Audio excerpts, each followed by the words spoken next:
अनन्या, ये क्या अपने हस्बैंड की जगह अपने नौकर को ले आई इस ट्रिप पर? यही मेरा हस्बैंड है। What? Excuse me sir, Akram sir की पार्टी शाम में, तो अभी का लंच और ड्रिंक आप अपने एंड से पे कर सकते हैं। हे गाइस, आज खाने का बिल अभिनव भरेगा।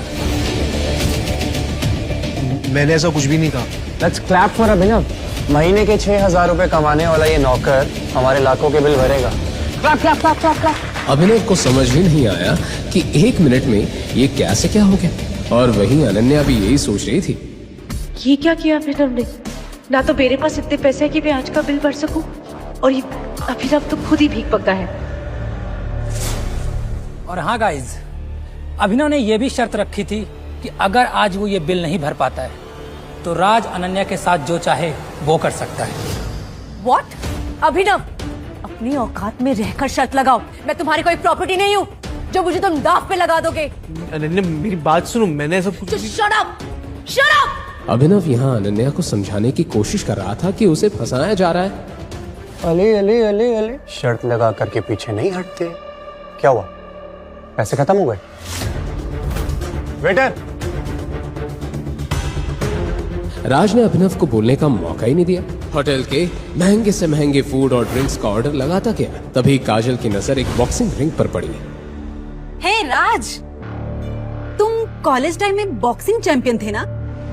तो क्यों ना तुम्हारे और अभिनव के बीच एक फाइट हो जाए? जब तक हमारा खाना आता है तब तक हमारा एंटरटेनमेंट भी हो जाएगा। ये सुनते ही सबके कान खड़े हो गए, क्योंकि राज वाकई बॉक्सिंग का वो खिलाड़ी था जिससे दूसरे कॉलेज वाले भी कांपते थे, और राज ने अब तक 25 लोगों की नाक तोड़ी थी। तभी अभिनव का फोन बजा। अभिनव सर का फोन आ रहा है, और पता है कॉल किसका आ रहा होगा? घर के रघु काका का। फोन करके कह रहे होंगे, ए अभिनव, सफाई करके नहीं गया क्या तू?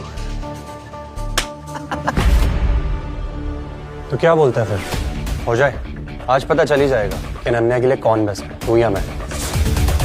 अभिनव, अभी भी मौका है, मना कर दो। अभिनय जीजू, क्या तुम्हारे अंदर हिम्मत नहीं राज से कंपटीशन करने की?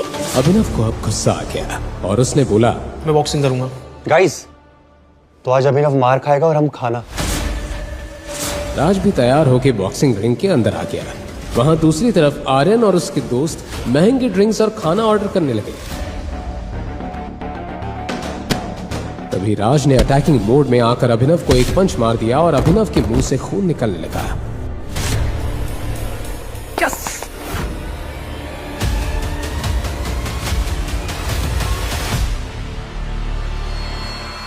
इसके बाद लगातार राज अभिनव को पंच मारता रहा और उसे हाथ उठाने का मौका ही नहीं दिया, और सभी को ये लग रहा था कि अब तो अभिनव का काम तमाम हो जाएगा कि तभी अभिनव नीचे गिर गया। बस करो अभिनव, हार मान जाओ और बाहर आओ अभी। अनन्या के इतने कहते ही बॉक्सिंग रिंग के बाहर रखा अभिनव का फोन बजने लगा। अनन्या उसका फोन ना देख ले, इस जल्दी में अभिनव उठा और जैसे राज उस पर अटैक करने ही जा रहा था कि तभी अभिनव ने राज को एक इतना जोर का पंच मारा कि राज वहीं बेसुध होकर गिर पड़ा, और अनन्या की नजर अभिनव के फोन से हटकर नीचे पड़ी राज पर गई। बॉक्सिंग चैंपियन राज को अभिनव ने एक ही झटके में गिरा दिया। ऐसा पंच तो कोई प्रोफेशनल खिलाड़ी ही मार सकता है। ये अभिनव जरूर कुछ छिपा रहा है। तभी अभिनव बाहर आया और अपने फोन को उठाकर उसने रख लिया। कोई बात नहीं राज, अगर उसने तुझे यहाँ हरा दिया तो टेंशन मत ले। हमने बिल इतना ज्यादा बढ़वा दिया कि उसके 7 जन्म भी ये बिल पे नहीं कर पाएगी। सर, ये रहा आपका बिल, 5,40,000। क्या? कोई बात नहीं, हमारे अभिनव साहब है ना, वो सबका बिल देंगे। पर तभी अभिनव को देखकर वो वेटर थोड़ा कंफ्यूज हो गया। उसके कपड़ों से उसने उसे तुरंत जज कर लिया था। सर, रिसेप्शन में आइए प्लीज। ध्यान रखना कहीं ये भाग न जाए। अब सबकी नजरें उस वेटर पर थी। अनन्या घबराहट में पसीना पसीना हो रही थी कि आज राज न जाने उसके साथ क्या करेगा। इसके बाद जैसे ही वेटर ने अभिनव के हाथ से काट लिया और स्वाइप किया तो उसके चेहरे का रंग बिल्कुल उड़ गया। क्या हुआ? अभिनव के कार्ड में बिल्कुल भी पैसे नहीं है क्या? इसके कार्ड में पैसे नहीं है तो बता दो ना। इसकी इज्जत की चिंता मत करो। यहाँ अनन्या के चेहरे पर रंग उड़ता जा रहा था, क्योंकि अभिनव ने पैसे नहीं दिए तो राज आज अपनी सारी भड़ास उस पर निकाल लेगा। आखिर बात क्या है? क्या इनके पास बिल्कुल ही पैसे नहीं है? इससे पहले कि वेटर कुछ कह पाता, अचानक होटल के मेन डोर पर कुछ Z+ सिक्योरिटी गार्ड्स आ गए और सबका ध्यान उस तरफ चला गया। लगता है कोई सेलिब्रिटी आ गया। ओह माय गॉड, ये तो मिस्टर दिग्पाल है, अकरम सर के भी बॉस। जानते हो, इनसे मिलने के लिए सालों इंतजार करना पड़ता है। जिस कंपनी में मैं मैनेजर हूँ उसी कंपनी में इन्होंने इन्वेस्ट किया है। आज तो मैंने भगवान के दर्शन कर लिए। मिस्टर दिग्पाल ने अभिनव को पहचान लिया। तुम यहाँ क्या कर रहे हो? मिस्टर दिग्पाल ने अभिनव की तरफ देखा और सबको लग रहा था कि वो उनकी तरफ देख रहे हैं कि तभी राज आगे बढ़ा। अभिनव ने मिस्टर दिग्पाल को इग्नोर किया और मेन गेट की ओर चल दिया कि तभी मिस्टर दिग्पाल ने होटल के मैनेजर से कहा, मैनेजर, इसका और सबका बिल मेरे अकाउंट में ट्रांसफर कर देना। ये कहकर मिस्टर दिग्पाल अपने रूम में चले गए। 1 मिनट में इतना सब हो गया कि किसी को कुछ समझ नहीं आया। ये मिस्टर दिग्पाल ने पी रखी है क्या?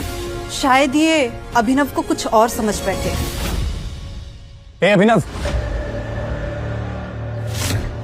पैसे तो मिस्टर दिग्पाल ने दिए ना, तो शर्त तो मैं जीता। तू कहाँ जा रहा है? और इस हिसाब से तो अनन्या मेरी हुई। और आज रात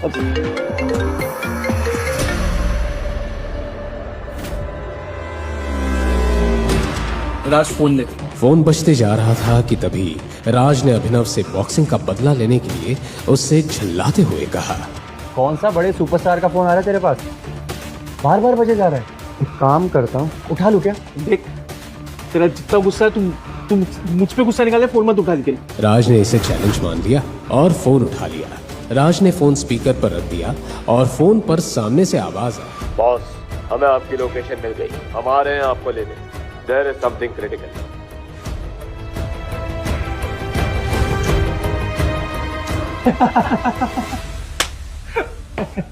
हमें किसी रिक्शे वाले, किसी कैब वाले का फोन था और वो अपने आप को कॉन्वॉय समझ रहा है। अनन्या को भी ये देखते हुए मजा आ रहा था, पर तभी हुआ ऐसा कुछ कि सभी की बोलती बंद हो गई।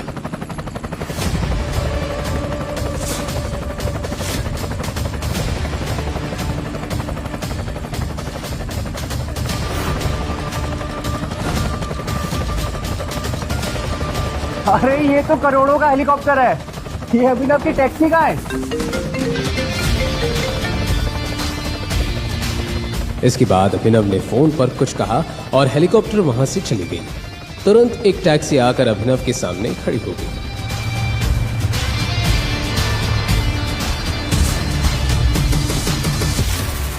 अबे खोदा पहाड़ और निकली चुईया। वही मैं कहूँ, इतने महंगे हेलीकॉप्टर में ये बैठेगा।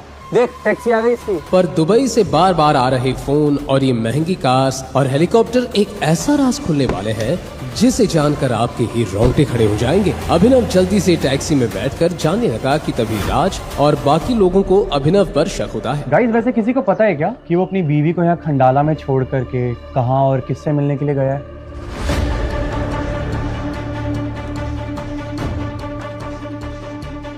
आपने जिस व्यक्ति को कॉल किया है वह अभी दूसरी कॉल पे व्यस्त है।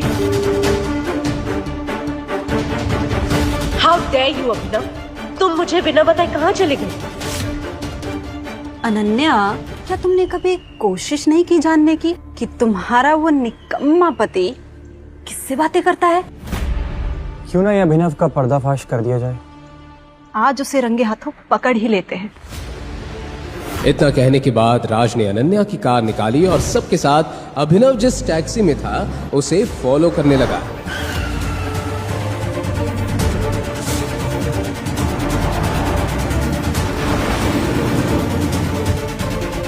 रात, जल्दी चलाओ ना। अभिनव, आज ना मैं तेरी पोल खोल कर रहूंगा। तू कहाँ जाता है और क्या क्या कांड करता है। राज और सबको लग रहा था कि आज अभिनव की असलियत सामने लाकर उसका मजाक उड़ाएंगे, पर इन्हें नहीं पता था कि इनके सामने अभिनव का आज वो सच सामने आने वाला है जिसकी इन्होंने सपने में भी कल्पना नहीं की थी। क्या है अभिनव की सच्चाई? एक गरीब घर जमाई जो सिर्फ गालियां खाने के लिए पैदा हुआ है या कुछ और?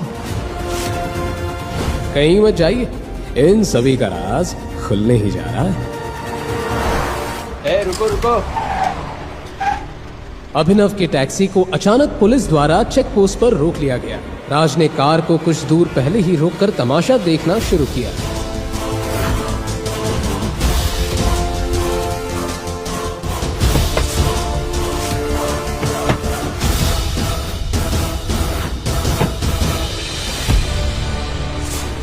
पुलिस इंस्पेक्टर अभिनव को बाहर उतारकर चेक करने लगा। तलाशी करने पर पुलिस को अभिनव के पास से एक गन मिली। गन देखते ही पुलिस इंस्पेक्टर ने अभिनव से कहा, क्या ये?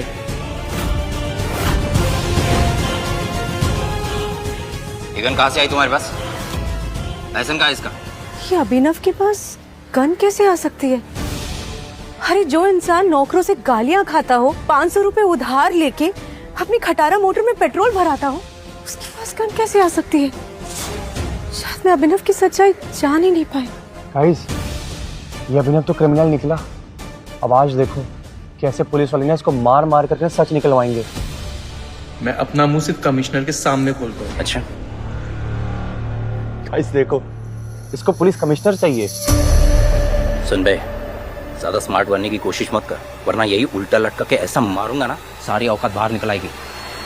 बता।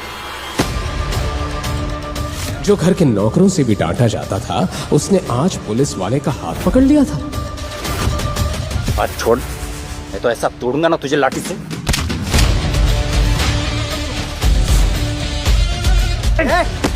ये चिल्लाहट सुनते ही आसपास के सब पुलिस वाले भी घूम गए। अनन्या और राज के भी होश उड़ गए। अरे कोई कमिश्नर साहब को बुलाओ, ये आदमी पागल हो गया। इतना हंगामा मचा कि तभी वहां सबको एक पुलिस सायरन सुनाई।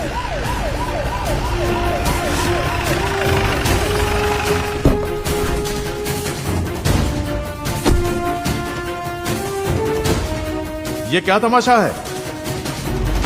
सर,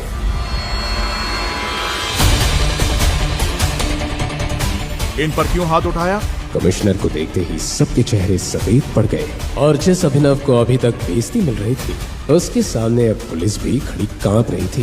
ये अभिनव की कमिश्नर तक पहचाने, पर कैसे? यहाँ अनन्या और बाकी लोगों के साथ पुलिस इंस्पेक्टर का दिमाग भी घूम रहा था। तुम्हें अपनी नौकरी से प्यार है या नहीं? किसने पकड़ा इनको? लेकिन सर, इसके पास इनके पास ये गन मिली सर। तो क्या हुआ? सेल्फ डिफेंस के लिए है और मैंने ही गिफ्ट की थी ये गन बर्थडे पे। बर्थडे पे?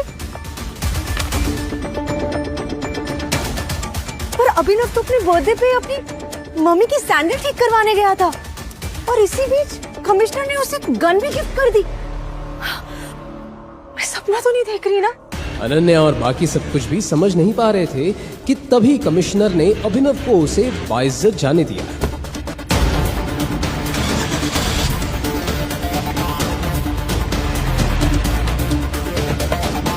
पर जैसे ही राज अभिनव का पीछा करने के लिए कार में जाने लगा, तभी पुलिस इंस्पेक्टर ने उसे रोक दिया।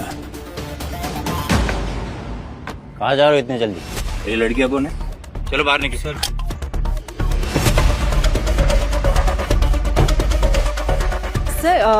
वो हम अभिनव जी के साथ है, तो वो जहाँ जा रहे हैं हम भी वही जा रहे हैं। अच्छा ठीक है, तुम लोग जाओ।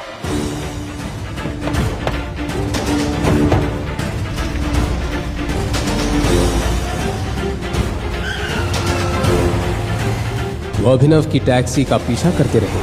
टैक्सी एक बहुत बड़े ही खंडर से होते हुए सड़क को क्रॉस कर ही रही थी कि तभी उसी खंडर की गलियों में से अचानक वो ब्लैक कार्स अभिनव के टैक्सी के आगे आ गई और अभिनव की टैक्सी के आगे पीछे चलने लगी।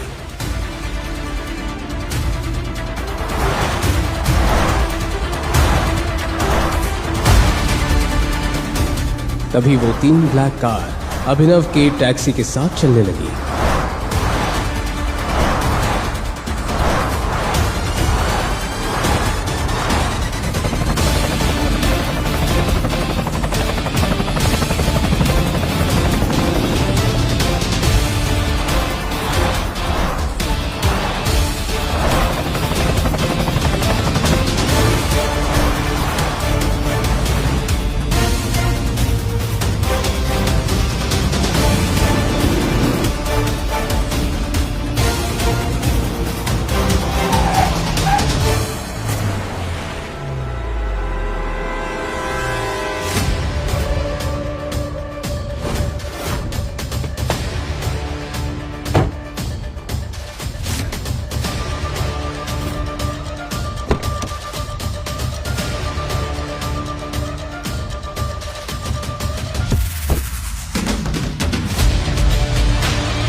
Oh my God.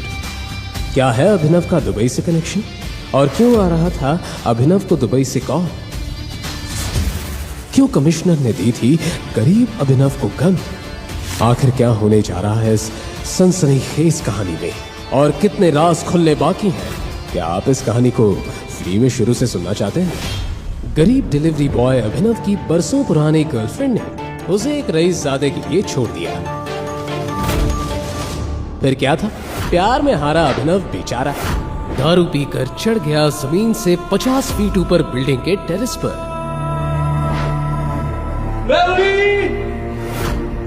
मैं ये दुनिया छोड़ के जा रहा हूँ। मुझे तो तुम्हारे धोखे नहीं मार दिया। तुम खुश रहना उस रईसजादे के साथ। मैं चला। वो मजनू तो जान देने को तैयार था, मगर किस्मत को कुछ और ही मंजूर था। अचानक अभिनव नीचे गिर गया, मगर वो गिरा भी तो कहां?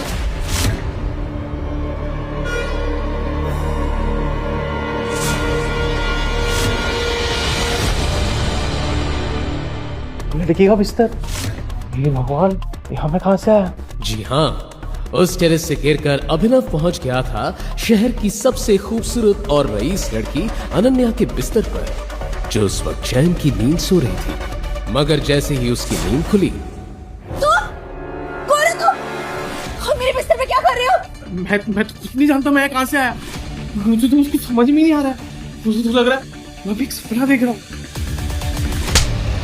सपने से बाहर आओ और बताओ तुम कौन हो। तुम जानते भी हो मैं कौन हूँ?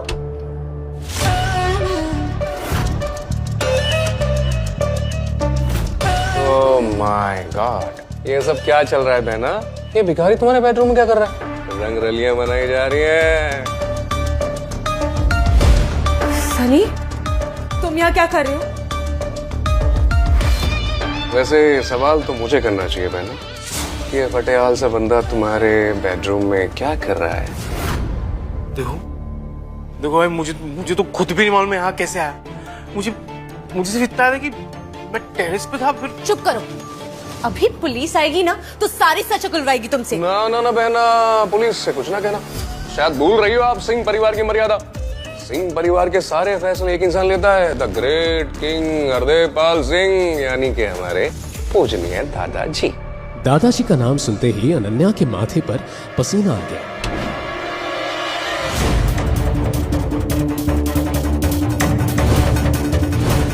अनन्या, हरदेवपाल सिंह न सिर्फ शहर के जाने माने रईस थे, बल्कि एक बहुत ही रूढ़िवादी और पुरानी सोच वाले सख्त आदमी थे, जो कहने को तो सूट बूट पहनकर घूमते थे, मगर उनकी मानसिकता 500 साल पुरानी थी। अनन्या ये सोचकर डरी जा रही थी कि दादाजी के आने के बाद क्या होगा कि तभी अनन्या बाहर निकल। अपने दादाजी की बुलंद आवाज सुनकर अनन्या की सिट्टी पिट्टी गुम गई। दादाजी? वो इतना तो समझ चुकी थी कि दादाजी को शायद सब कुछ पता चल गया है, मगर कैसे? अब कब तक इस फटीचर के साथ बेडरूम में पड़ी रहेगी? बाहर आ जा, दादाजी तेरा इंतजार कर रहे हैं। हाँ।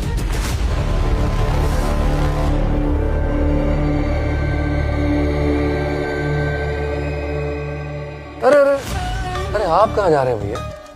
सुनो, बड़े बुजुर्ग सच ही कहते हैं कि दारू सेहत के लिए हानिकारक होती है। अब देख, तेरी दारू आज तुझे कहाँ ले आई? और मेरी बहन को मेरे दादाजी के गुस्से से कौन बचाएगा? और तू साले डिलीवरी बॉय, तेरी तो ऐसी की तैसी हो गई।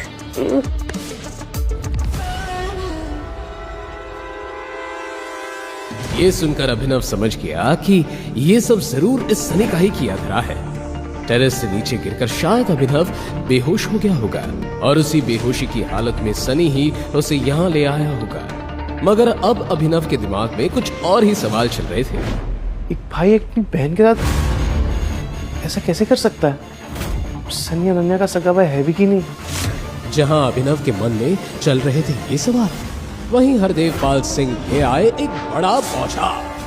करमजली, तेरी इतनी हिम्मत जो शादी से पहले एक लड़के से संबंध बना रही है। शर्म आती है मुझे तुझे अपनी पोती कहते हुए। दादाजी मेरा यकीन मानिए, मुझे नहीं पता ये लड़का कौन है। ये झूठ मत बोल, सब पता है। समझ देंगे तू। तेरे माँ बाप की गलती है। अरे तुझे पढ़ाया लिखाया, बिजनेस भी करने दिया तुझे, इसलिए तू एक सड़क छाप लड़के को अपने कमरे में ले आई। हरदेव पाल ने अभिनव के हाथ में कुछ ऐसा देखा जिसे देखकर वो चौंक गए।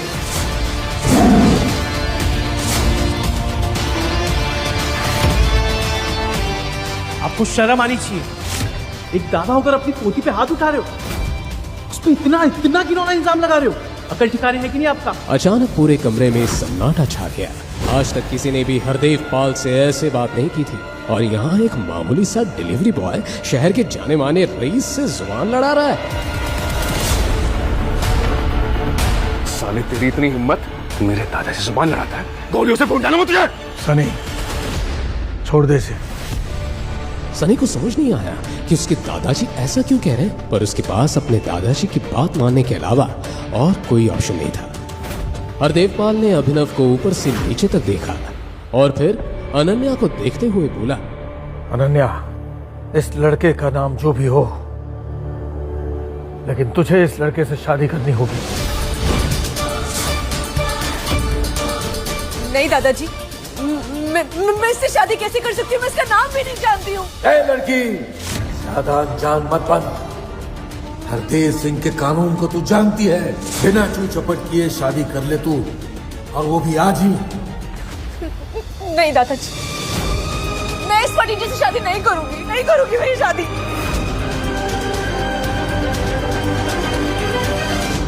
तो ठीक है सनी, अपनी बहन को फार्म हाउस ले जाओ, जिंदा कर दो उसे। ये सुनकर अनन्या सिहर उठी। वो जानती थी कि जो हरदेव कह रहा है वो करवा भी सकता है, क्योंकि इससे पहले भी सिंह खानदान में जिस किसी ने भी हरदेव पाल सिंह के कानून की खिलाफत की, उसका यही अंजाम हुआ।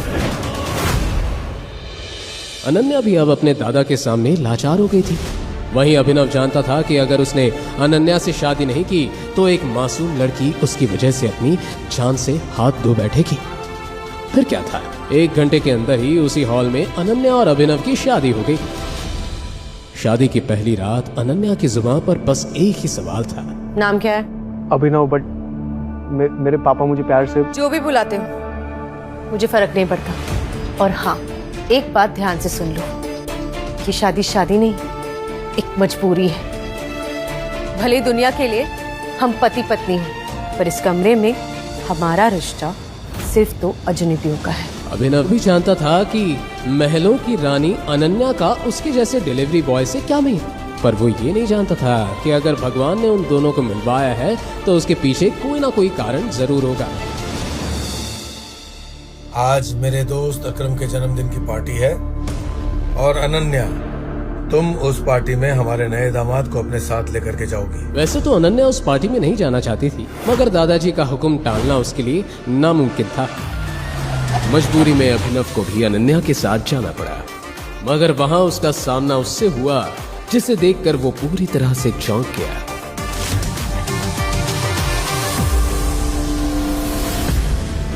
तुम क्या? जी हाँ, अभिनव के सामने खड़ी थी उसकी वही एक्स गर्लफ्रेंड वैभवी, जिससे प्यार में धोखा खाकर अभिनव टेरेस पर चढ़ गया था। कहने को तो वैभवी भी अभिनव की तरह कम पैसों वाली ही थी, मगर कुछ ही दिनों पहले शहर का जाना माना रईसजादा देवेन उसके प्यार में पागल हो गया, और उसी के चलते वैभवी ने अभिनव को लात मार दी। देवेन ने जब अभिनव को वैभवी से बात करते देखा तो बोला, कौन है बेबी ये फटीचर? ओह, कहीं ये वही डिलीवरी बॉय तो नहीं जो तुम्हारे प्यार में टेरिस से कूद गया था? हाँ बेबी, ये वही देवदास की औलाद है। जरूर यहाँ डिलीवरी करने आया होगा, है ना? इतने में वहाँ सनी पहुँच गया, जो पहले से ही उस पार्टी में मौजूद था। क्या बात है जीजा जी, आप यहाँ पिज्जा डिलीवरी करना है? जीजा जी, आपकी शक्ल देखकर लगता तो है कि आप एक गरीब खानदान से, और इतना गरीब कि डिलीवरी बॉय बन गए। छी छी छी छी जीजा जी। सनी, तू इस फटीचर को जीजा क्यों बोल रहा है? कहीं तू ये तो नहीं कहना चाहता कि... हाँ, मैं यही तो कहना चाहता हूँ कि मेरी बहन ने इन्हीं के साथ में शादी करी है। ये है मेरे बहन के पति परमेश्वर, यही है मेरी बहन के पति, प्यारे प्यारे पति। ये सुनकर पार्टी में मौजूद हर शख्स की होश उड़ गए, मगर जो सबसे ज्यादा बौखलाया वो था अनन्या का सबसे पुराना दीवाना चिराग। नहीं अनन्या, तुम ऐसा नहीं कर सकती। मैं इतना रईस और हैंडसम हूँ, तुमने इस फटीते के साथ शादी कर ली? अरे ऐसा क्या हो गया तो तुमने इस भिखारी से शादी कर ली? अरे मैं बताता हूँ ना चिराग कि मेरी प्यारी बहन ने इसके साथ में शादी क्यों कर ली। और फिर बड़े ही नाटकीय ढंग से सनी भरी महफिल के सामने उस अनोखी शादी के बारे में बताने लगा। कैसे अनन्या के बिस्तर में मिला अभिनव, कैसे दादाजी ने कहा उसे बच्चा लगा, और कैसे एक डिलीवरी बॉय के साथ बंध गई अनन्या। सनी ये सब बताया जा रहा था और सब फुसफुसा कर हंसे जा रहे थे, मगर अनन्या की आंखों में थे आंसू। रोती रोती बेचारी अनन्या दौड़ते हुए वहां से भाग गई। अरे अनन्या के पीछे अभिनव भी वहां से जा रहा था, मगर सनी ने उसका हाथ पकड़कर उसे रोक लिया। अरे जीजा जी, आप कहाँ जा रहे हैं जीजा जी? आप तो हमारी महफिल की शान हैं, आपका होना भी बाकी सम्मान है। अरे आइए आइए जीजा जी,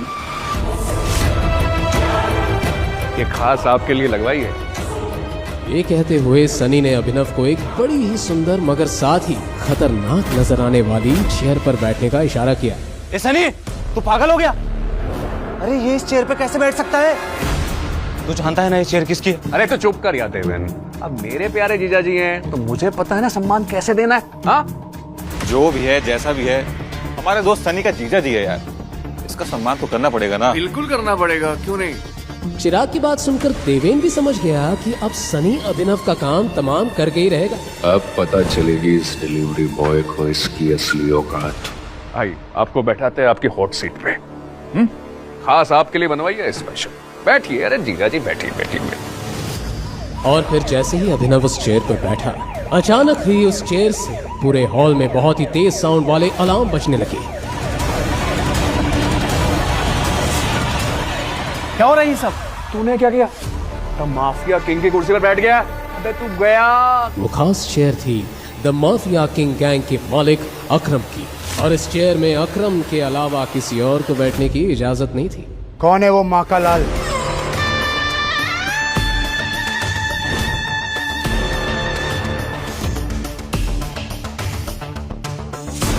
किसने माफिया किंग की कुर्सी पर बैठने की हिमाकत की? सूट बूट पहने, हाथों में एक इम्पोर्टेड सिगार लिए अब खुद अकरम वहां पहुंच गया था। अलार्म्स की आवाज सुनकर वो समझ गया था कि किसी ने द माफिया किंग की कुर्सी में बैठने की गुस्ताखी की है। तू है वो हरामजादा। अब तुझे अकरम की कहर से कौन बचाएगा? सर मुझे माफ करो, ये चेयर के बारे में मुझे कुछ नहीं मालूम था। जहां अभिनव अकरम के आगे गिड़गिड़ा रहा था, वहीं अकरम की आंखें अभिनव की अंगूठी पर टिकी हुई थी, जिस अंगूठी में टाइगर बना हुआ था। उस अंगूठी को देखते ही अचानक अकरम के चेहरे पे छाया हुआ गुस्सा खौफ में बदल गया, मानो उस अंगूठी को देखकर अकरम को कुछ याद आ गया हो। टाइगर, टाइगर मुझे माफ कर दो यार, मैंने तुम्हें पहचानने में गलती कर दी बेटा। I'm really sorry। अरे अकरम अंकल, आप इस फटीचर के सामने हाथ क्यों जोड़ रहे हैं? अरे ये तो साला फटीचर। साला किसको बोला बे? ये कुर्सी भी इसकी है और ये कारोबार भी इसका है। ये है हमारे माफिया किंग का असली मालिक, हमारा टाइगर। तो ये है रियल टाइगर। बाप रे। आखिर क्यों अभिनव के आगे अकरम जैसे खतरनाक डॉन ने घुटने टेक दिए? क्यों अकरम अभिनव को कह रहा था टाइगर? क्या याद आया था अकरम को अभिनव की उस अंगूठी को देखकर? और अब क्या नया मोड़ लेने वाली है अभिनव और टाइगर की कहानी? इन सभी सवालों के जवाब जानने के लिए